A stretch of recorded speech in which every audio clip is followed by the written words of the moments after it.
Do you remember the Italian lira or the French franc or the Spanish pita or whatever it was? Those countries don't have currencies anymore. They gave them up for the euro. Oh, no, no, no, said each government. We'll never do that.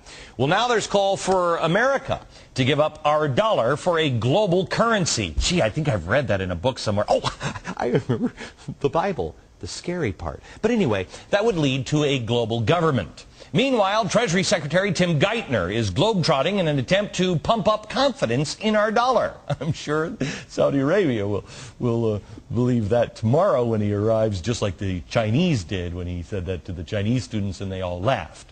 Joining me now, Wall Street Journal senior economic writer Stephen Moore. Stephen, I thought of you this morning when I was going through all of the stuff that had to happen, and I thought, you know, Stephen is going to be able to relate to this because you and I sat at dinner a few years ago and went, there's no way these clowns will do these things, and they're all happening now. And this is crazy town. Get off the dollar and have a global currency. But I think it's going to happen.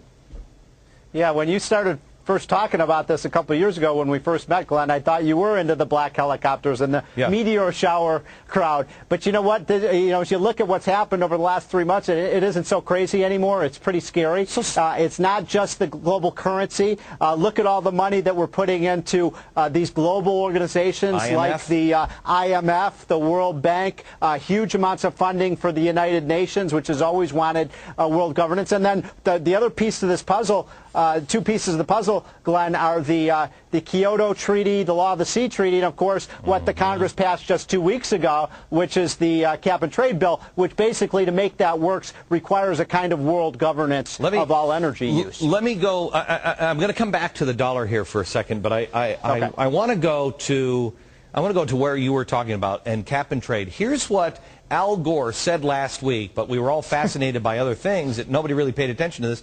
This is what he said in London. He said, I bring you good news from America, and listen to what the good news is. It is the awareness itself that will drive the change, and one of the ways it will drive the change is through global governance and global agreements.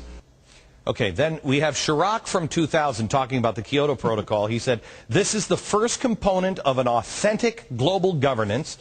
We have the EU environmental minister on Kyoto. He said, this is about the economy, about leveling the playing field for big businesses worldwide.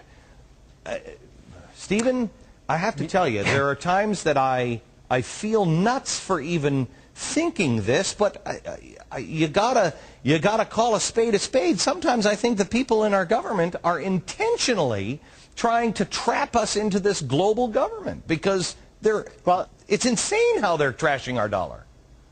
Yeah, first of all, Glenn, with respect to cap and trade, I mean, Al Gore is right. The only way this works is if you have global governance, where you have a global regulator and a global taxer to police every activity of the economy in every corner of the globe. You know, right now, Glenn, all the rest of the countries of the world are laughing at us. Oh, I know. They're basically amazed that we unilaterally, economically disarmed ourselves with that vote on cap and trade. Because you know what China and India know? I mean, they're licking their chops right now. They know all those jobs are going to go from the United States to China and India. And they have both announced, Glenn, we're not listening to them. They've said we will never sign this treaty. We will never subject our economy to these kind of regulations. Okay, when we come back, I'm going to take